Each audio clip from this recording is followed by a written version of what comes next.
The reaction did not fade after the headlines moved on. In fact, if anything, it grew stronger. Across Canada, from major cities to smaller communities, conversations that began as political disagreement have evolved into something broader, more emotional, and far more persistent than many analysts initially expected. Canadians in remarkably large numbers are still responding to Donald Trump's rhetoric and policies, and the response is shaping political discourse on both sides of the border in ways few predicted. At first, observers assumed the backlash would follow the familiar pattern of modern news cycles, intense outrage followed by rapid distraction. But weeks later, polling discussions, grassroots campaigns, and public commentary suggest something different is happening. The reaction has not disappeared. It has settled into a sustained movement of civic expression, quieter than the initial wave, perhaps, but deeper and more organized. To understand why this moment matters, it helps to recognize how unique the relationship between Canada and the United States has always been. The two nations share one of the longest peaceful borders in the world, deeply interconnected economies, and decades of cultural exchange. Millions cross the border every year for work, tourism, education, and family connections. Because of that closeness, political tensions rarely feel distant. When disagreements arise, they feel personal. And that personal dimension is exactly what analysts say distinguishes the current situation. Many Canadians describe their reaction not simply as opposition to a political figure, but as a defense of national identity and values. Public discussions frequently reference cooperation, diplomacy, and multilateralism, principles many Canadians believe define their country's role internationally. When rhetoric perceived as confrontational enters that relationship, it triggers a strong emotional response. The scale of engagement surprised even seasoned political observers. Online petitions gathered momentum quickly. Consumer campaigns encouraging support for domestic industries circulated widely. Public forums and town halls reported increased attendance as citizens debated foreign policy impacts in ways typically reserved for domestic issues. Yet what makes this reaction particularly notable is its diversity. The response is not confined to one political ideology or demographic group. Young voters active on social media platforms share space with older citizens writing opinion columns and organizing local discussions. Business owners, students, academics, and community leaders all participate in a conversation that continues evolving long after initial headlines faded. Political scientists often describe cross-border tensions as moments that clarify national self-perception. When an external political figure becomes the focus of attention, citizens begin defining themselves in contrast. In Canada's case, commentators argue the reaction reflects a renewed emphasis on independence of voice while maintaining economic partnership.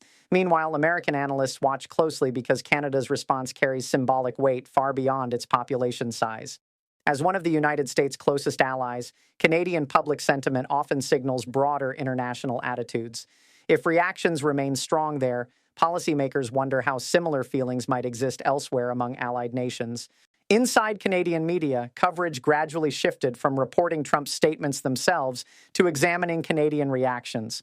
Interviews with everyday citizens revealed recurring themes: concern about trade stability, questions about diplomatic tone, and a desire to reaffirm cooperative international relationships. For some Canadians, economic concerns sit at the center of the issue. The U.S. remains Canada's largest trading partner, meaning political friction can create uncertainty for industries dependent on cross-border supply chains. Farmers, manufacturers, and technology firms all monitor political rhetoric closely because even minor policy changes can ripple through employment and investment decisions, yet economics alone does not explain the persistence of the reaction. Cultural proximity plays an equally important role. Canadian audiences consume American media daily, follow U.S. elections closely, and often feel emotionally connected to American political developments. That closeness amplifies reactions. Political events south of the border rarely feel foreign. As debates intensified, Canadian leaders adopted measured tones, emphasizing stability and diplomacy. Rather than escalating rhetoric, officials frequently highlighted cooperation and mutual respect, attempting to prevent political disagreement from damaging long-standing institutional ties. Behind the scenes, diplomatic channels reportedly remained active, reinforcing that government relationships often operate differently from public discourse. Even during moments of political tension, cooperation on security, trade, and environmental policy continues quietly. Still, public sentiment cannot be ignored indefinitely. Democratic governments respond to voter mood, and sustained civic engagement signals priorities leaders must acknowledge. Analysts note that Canadian politicians increasingly reference national resilience and independent decision-making when discussing relations with Washington. Social media has amplified this dynamic dramatically. Platforms allow citizens to participate directly in international political conversations, transforming public reaction into visible global trends. Hashtags, commentary threads, and viral videos extend debates beyond national borders, creating feedback loops where reactions influence coverage, which then fuels further reaction.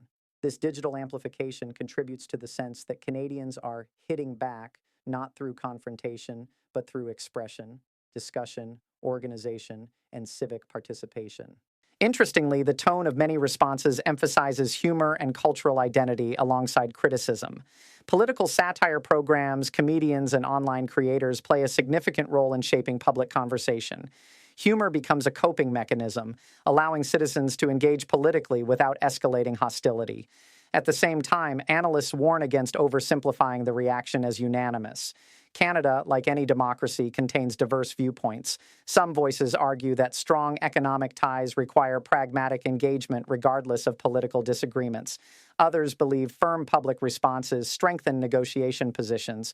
This diversity of opinion demonstrates the complexity of democratic reaction. Movements rarely move in a single direction. They evolve through debate. Across the border, American audiences observe these developments with mixed reactions. Some interpret Canada's response as expected political disagreement between allies. Others see it as evidence that international perceptions of American leadership remain deeply influential. For Donald Trump himself, the continued reaction underscores how global his political presence has become. Few modern political figures generate sustained public engagement beyond their own country at such scale. Supporters argue this reflects strong leadership that challenges global norms. Critics interpret it as polarizing influence extending internationally. Regardless of interpretation, one fact stands out: the conversation refuses to disappear. Weeks after initial controversies, Canadian civic engagement remains active. Opinion pages continue publishing responses. Community discussions persist. Advocacy campaigns adapt rather than dissolve. Political momentum often depends not on intensity alone, but duration. Short bursts of outrage fade quickly. Sustained engagement reshapes narratives. And according to observers, Canada's ongoing reaction appears to fall into the second category. As evening news broadcasts close across North America, anchors increasingly frame the story not as a temporary dispute, but as part of a broader reassessment of cross-border political dynamics. The alliance remains strong institutionally, yet public expectations about tone, cooperation, and leadership continue evolving. And perhaps that is the most important takeaway from this moment. This is not a story about two countries drifting apart. It is a story about how closely connected nations negotiate disagreement in an era where citizens themselves participate directly in international political dialogue. The border remains open. Trade continues. Diplomats talk. But public voices grow louder, shaping the atmosphere in which future decisions will be made. Because sometimes the most powerful political response is not a government action or official statement, but millions of ordinary people deciding that their voices should be heard long after the headlines move on. And tonight, that collective voice across Canada shows no sign of fading. What began as reaction has now evolved into momentum, and momentum in politics carries a different kind of weight. It changes how leaders speak, how institutions respond, and how international relationships quietly adjust beneath the surface. Across Canada, the continued public response is no longer simply emotional. It is becoming structured, organized, and increasingly influential in shaping national conversation. In cities like Toronto, Vancouver, Montreal, and Calgary, public forums discussing Canada-United States relations have drawn unusually large participation. Universities report packed policy discussions. Local radio programs receive record call-in engagement whenever cross-border politics becomes the topic. Even community organizations traditionally focused on domestic issues now include international relations in their discussions.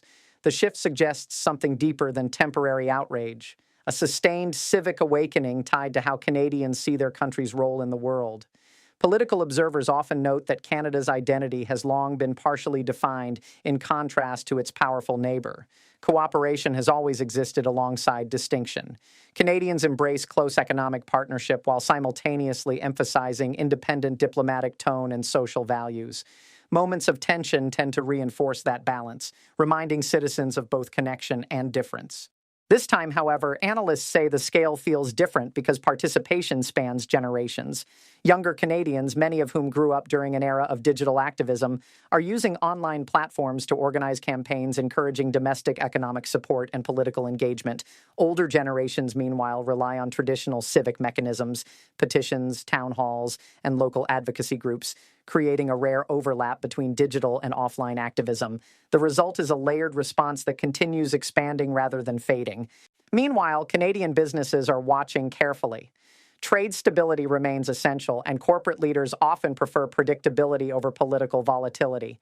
While official trade agreements remain intact, business communities monitor rhetoric closely because perception alone can influence investment decisions.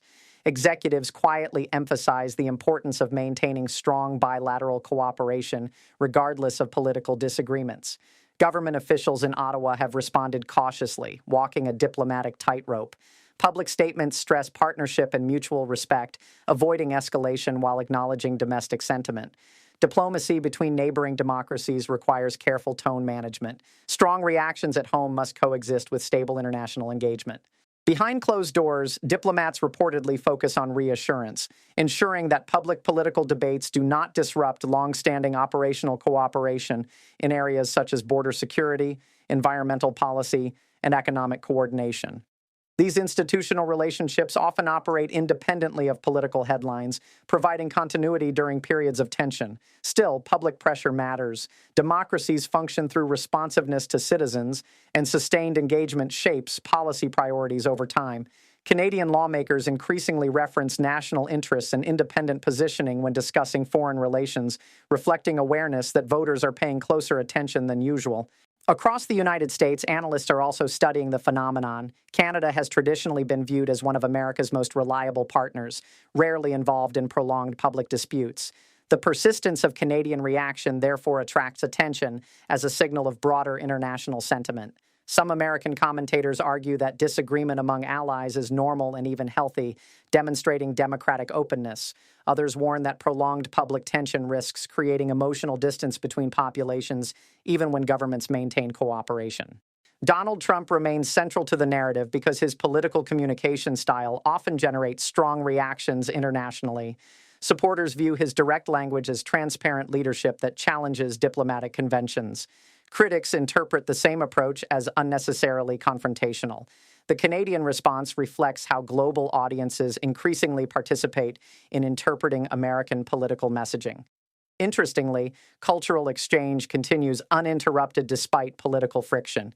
American films dominate Canadian theaters, Canadian musicians top U.S. charts, and tourism flows remain active.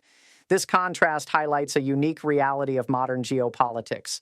Cultural integration can remain strong even when political narratives diverge. Media coverage has begun shifting toward analysis rather than reaction. Instead of focusing solely on individual statements, journalists now examine long-term implications. Could sustained public engagement reshape how Canada approaches future negotiations? Could leaders adopt more assertive positions to reflect domestic expectations? These questions move the story beyond personality-driven headlines into structural change. Polling organizations report heightened public interest in foreign policy topics traditionally considered secondary during national debates. Citizens who previously paid limited attention to international relations now follow developments closely, suggesting the issue has expanded civic awareness beyond immediate controversy. At the grassroots level, advocacy groups emphasize constructive engagement rather than hostility. Many campaigns encourage dialogue, democratic participation, and economic resilience rather than confrontation. This distinction matters because it frames the reaction as civic expression rather than geopolitical conflict. Experts describe this phase as normalization, when an initial surge of emotion settles into long-term political awareness. Movements that reach this stage often influence policy indirectly by shaping the environment in which leaders operate. Social media algorithms amplify the visibility of ongoing reactions, creating the impression of constant momentum. Viral posts, commentary threads, and public discussions reinforce collective engagement, ensuring the issue remains present in national conversation. However, analysts caution that digital visibility does not always translate directly into policy outcomes. Governments must balance public sentiment with strategic realities, including economic interdependence and security cooperation, and those realities remain substantial. The Canada-U.S. economic relationship supports millions of jobs on both sides of the border. Supply chains cross the boundary repeatedly before products reach consumers. Energy cooperation links infrastructure across provinces and states. These connections create strong incentives for stability despite political disagreement. Still, perception shapes diplomacy. If citizens believe their country's values require stronger independence in tone or policy, leaders gradually incorporate that sentiment into negotiation strategies. Over time, small rhetorical shifts can produce meaningful diplomatic adjustments. International observers increasingly frame Canada's response as part of a broader global trend. Allied nations asserting clearer national identities while maintaining partnerships with the United States. Rather than rejecting alliances, countries seek more balanced relationships reflecting changing political landscapes. For many Canadians, the continued reaction represents participation in democratic discourse rather than opposition to cooperation itself. Interviews reveal a recurring theme: a desire for respectful partnership grounded in shared values rather than unquestioned alignment. As debates continue, the emotional intensity of early reactions has evolved into thoughtful discussion about national direction. Citizens ask larger questions. What should Canada's global voice sound like? How should allies disagree constructively? What does partnership mean in an era of strong political personalities? These questions extend beyond one political figure or one moment in time. They reflect a broader reassessment of how modern democracies interact in a world where public opinion travels instantly across borders. Meanwhile, policymakers in Washington appear aware of the optics. Diplomatic language increasingly emphasizes shared history and cooperation, signaling recognition that public sentiment among allies matters strategically as well as politically. Late-night news panels across North America now discuss the issue less as controversy and more as transformation, a sign that democratic societies are renegotiating expectations about leadership, tone, and international collaboration. And yet, despite weeks of debate, no dramatic rupture has occurred. Trade continues. Diplomats meet. Flights cross the border every hour. Daily life proceeds largely unchanged. This contrast may be the most revealing element of all, because it demonstrates that strong public disagreement can coexist with enduring institutional partnership. Democracies argue loudly, yet cooperate quietly. Still, the persistence of Canadian engagement ensures the conversation remains unfinished. Public attention has not moved on. Citizens continue discussing, organizing, and expressing views about how their country should engage with global politics. And as long as that conversation continues, leaders on both sides of the border must listen, not only to each other, but to the millions of voices shaping the atmosphere around them. The story, therefore, is no longer about reaction alone. It is about what sustained civic participation might change next.